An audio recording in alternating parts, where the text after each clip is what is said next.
butuh karena kasihnya pada istrinya, dia tidak poligami.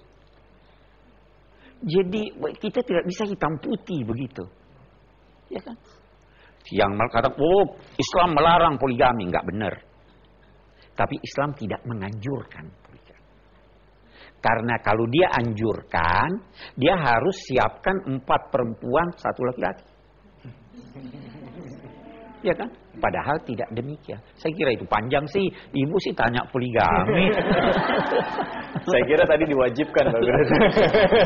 Bercanda, Pak Guru. Dia bisa menjadi wajib. Dia bisa menjadi wajib kalau suami itu takut terjerumus dalam dosa dan dia sudah memenuhi syarat. Syaratnya apa? Nah itu tadi syaratnya panjang. Ibu serius banget ya. Silakan Ibu. Ibu emang bawa soal dari rumah ini. Silakan Ibu, silakan. Saya Dr. Emma Hamzah dari Forum Kajian Cinta Al-Quran, Makassar. Yang ingin kami tanyakan, kalau kaya dan miskin adalah merupakan suatu ujian, sesungguhnya dengan kualitas manusia, manakah yang lebih berat? Ujian kekayaan atau ujian kemiskinan? Terima kasih. Hemat saya yang kaya lebih berat dari yang miskin. Kenapa? Yang miskin itu kemiskinannya sudah biasanya mendorong dia ingat Tuhan. Kalau yang kaya, kekayaannya terkadang menjadikan dia lupa Tuhan. Iya kan? Jadi sebenarnya lebih berat yang kaya tuh daripada yang miskin. Ya. Ya, baik, silakan pertanyaan berikutnya. Nama saya Lia dari Pengajian Nur Syifa Puri Gading. Yang saya ingin tanyakan, bagaimana pandangan Al-Quran terhadap orang yang meminta kepada paranormal agar rumahnya dipagari dengan pagar gaib supaya terbebas dari mara bahaya kegaiban. Terima kasih. Kenapa mau minta dari paranormal? Minta aja sama Tuhan. Gitu. Kalau seorang merasa dirinya atau pergi meminta kepada suatu pihak sesuatu yang bukan dalam wewenangnya atau kemampuannya, maka itu orang bodoh. Peramal tidak punya kemampuan untuk itu. Ya. Kalau misalnya dia pergi ke polisi, tolong jaga rumah saya, itu oke. Karena yang tahu gaib itu, yang bisa memelihara itu Allah. Kita disuruh usaha. Usaha yang kita lakukan itu adalah usaha yang cerdas. Bukan usaha yang bodoh. Karena itu Allah tidak. Itu bahkan di dalam Al-Quran ada dikatakan di suratul Jin. Wa annahu kana rijalun minal insi ya'udzuuna bi rijalin minal jin fazaduhum rahaqa. Ada orang-orang yang meminta perlindungan kepada jin, maka jin itu menambah kesengsaraan buat dia. Jadi kenapa mau ke peramal, Bu? Apa kemampuan peramal? Tidak ada, saya kira itu. Baik, kita akan segera kembali lagi buat ibu yang mau bertanya. Kita tahan dulu pertanyaannya, tetaplah di Tafsir Al-Misbah. Ya, kita kembali lagi di Tafsir Al-Misbah mengenal surah Al-An'am bersama Bapak Quraisy Shihab.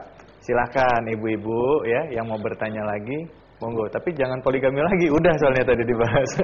Silakan, siapa? Ya, ibu yang di depan. Saya Zakia dari Majelis Ta'lim Al-Mubarakah Ciputat. Begini Ustadz, sedih itu kan manusiawi. Sebatas apakah kita masih dibolehkan bersedih ketika ditinggal orang-orang yang kita cintai? Terima kasih. Manusiawi. Nabi pun menangis waktu waktu putra beliau wafat. Ketika sahabat-sahabat bertanya, apa ini? Seakan-akan mereka berkata, Nabi tidak boleh nangis. Beliau menjawab, ini rahmat Allah. Lalu beliau berkata, putra beliau itu bernama Ibrahim yang meninggal. Wahai Ibrahim, sesungguhnya kepergianmu sangat menyedihkan kami. Tetapi kami tidak akan berucap kecuali apa yang diridhai Tuhan. Itu innalillahi wa inna ilaihi raji'un, ya kan? Jadi sangat wajar. Yang dilarang itu larut dalam kesedihan. Dilarang larut dalam kesedihan. itu sebabnya berkabung 3 hari. Kecuali berkabungnya seorang istri terhadap kepergian suaminya. Yaitu itu demikian. Jadi tidak dilarang sedih. Karena orang yang meninggal itu sebenarnya masih ada. Kalau dia baik dan Anda baik, Anda masih bisa ketemu dengan dia. Dia hanya berangkat sementara itu. Paling lama sekian puluh tahun. Ya kan? Jadi tidak perlu larut dalam kesedihan. Tidak perlu juga larut dalam kesedihan. Kalau dia baik, tempatnya di sana lebih baik dari di sini. Jangan egois. Iya. Kadang kita menangis karena kita merasa ditinggalkan. Kitanya yang menangisi diri kita sebenarnya. Baik, berikutnya siapa yang mau bertanya? Ibu? Bapak, Bapak silakan Pak. Bagus. Wah, dari Makassar ini sepertinya. Silakan Pak, nama dan pertanyaan. Nama saya Daud Latif dari Forum Kajian Cinta Al-Quran Sulawesi Selatan. Begini Pak Ustadz, dalam ayat 48 disandingkan antara iman dan Islam. Yang saya ingin tanyakan, bagaimana status keimanan orang-orang yang jangankan memperbaiki alam, malah merusaknya atau mengeruknya untuk kepentingan sendiri. Terima kasih. Orang yang merusak alam. Yang merusak alam. Untuk kepentingan. Iya. Iman itu di dalam hati. Harus ada buahnya. Kalau tidak ada buahnya, tidak wajar dinamai iman. Buahnya itu amal soleh. Kalau dia punya iman lantas dia mengaku punya iman, ya kan? Baru amalnya buruk, sebenarnya imannya itu hampir tidak ada.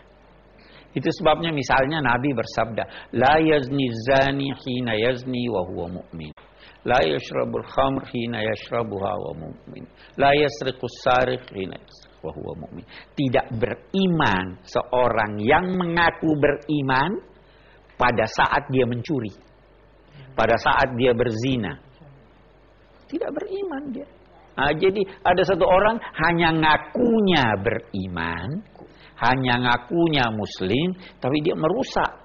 Apa dia merusak kemanusiaan, merusak lingkungan, itu imannya tidak berbekas. Ya kan? Bukan itu yang diharapkan dari iman. Mau saya beri contoh iman. Percaya ya, kita contohnya percaya. Jalan di jalan, kita lihat ada berkilau. Percaya itu apa? Berlian. Berlian. Bagaimana? Diambil. Ambil. Percaya itu beling. Bagaimana? Tidak diambil. Itu percaya. Ya kan? Itu percaya. Kalau dia percaya apa?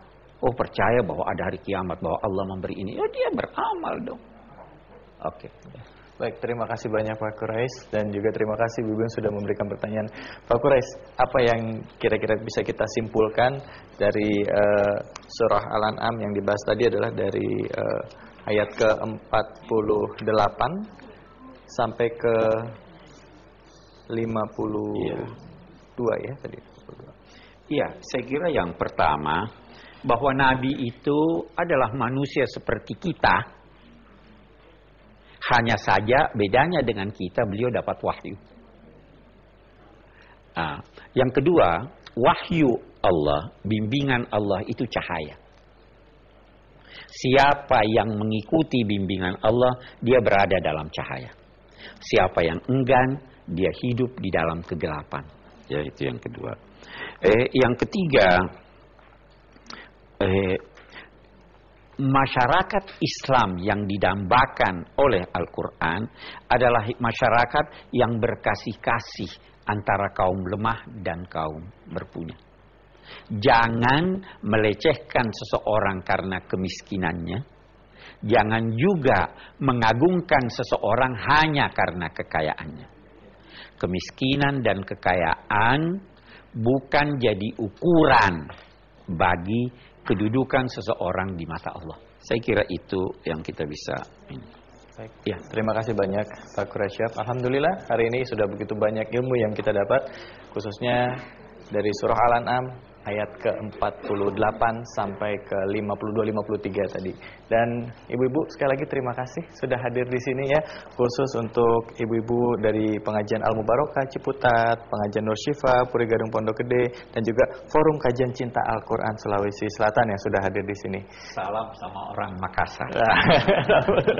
Terima kasih juga buat Anda pemirsa yang ada di seluruh Indonesia. Saya dapat alih undur diri. Wabillahi taufiq wal hidayah. Wassalamualaikum warahmatullahi wabarakatuh.